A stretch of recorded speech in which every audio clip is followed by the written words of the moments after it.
বিএনপির সাথে জামাতের দূরত্ব লক্ষ্য করা যাচ্ছে। জামাত নতুন প্ল্যাটফর্মে ইসলামী দলগুলোকে নিয়ে একটা রাজনৈতিক দলও তৈরি করার কথা চিন্তা করছে, নির্বাচন করবার চিন্তা করছে। এটিকে আসলে আহ কিভাবে দেখেন আপনি? এটা হতেই পারে, এটা জামাতের উচ্চাভিলাষ। জামাত মনে করতেছে যে সাধারণ মানুষের মধ্যে আওয়ামী লীগ এবং বিএনপির ব্যাপারে এক ধরনের কমন সেন্টিমেন্ট কাজ করে, সেটা হলো এই দুইটাকে দেখছি আর না। এটাতে কমন সেন্টিমেন্ট আছে নাই এটা বলবো না, আছে কিন্তু।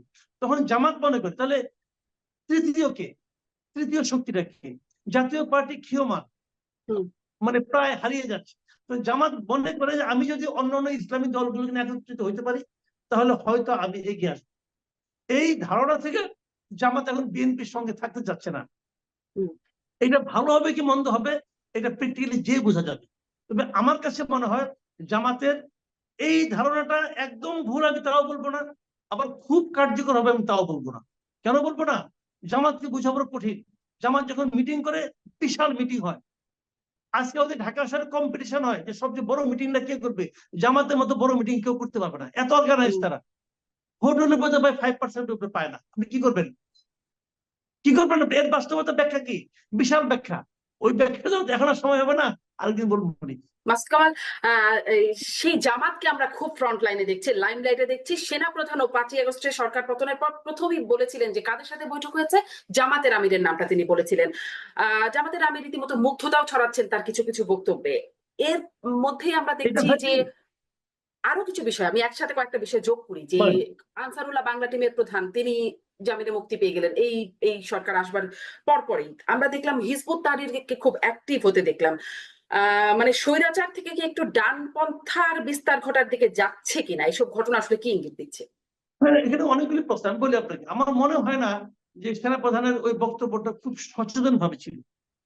উনি এই সমস্ত পাবলিক গ্যাদারিং কে খুব একটা ফেসটা আগে করেন নাই, সেনাবাহিনীর লোকজন করেও না, যে কারণে ওইটা আমি খুব একটা ওটাকে আমি গুরুত্ব দিচ্ছি না। উনি হয়তো খুব অতটা সচেতন দেখছেন, একজন বয়স্ক লোক ওনার আগে বলেছেন। আমার ধারণা হিজবুত তাহরির নিয়ে আমার বক্তব্য হলো, দেখেন হিজবুত তাহরিরকে নিষিদ্ধ করছিল কে? আওয়ামী লীগ সরকার। কেন করছিল? কেন করছিল? কারণটা কি?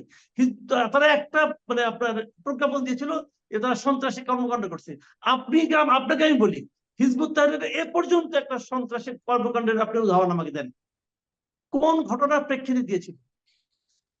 এটা নিয়ে কোনো বিতর্ক হয়েছিল? হয় নাই। শেখ হাসিনার ইচ্ছা হয়েছে হিজবুত তাহরিরকে ব্যান করতে হবে, উনি করে দিয়েছেন। কারণটা কি?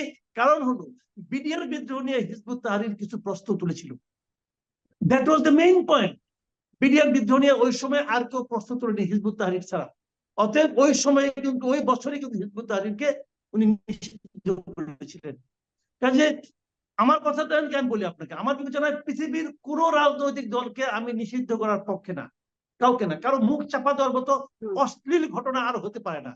তাহলে কি জামাতের মধ্যে হিজবুত তাহরিরের নিষেধাজ্ঞা উঠে যাওয়া উচিত? সব উঠে যাওয়া উচিত আমি মনে করি। এটা আমার পার্সোনাল অপিনিয়ন। আমি কোন রাজনৈতিক দলকে নিষিদ্ধ করার পক্ষে না।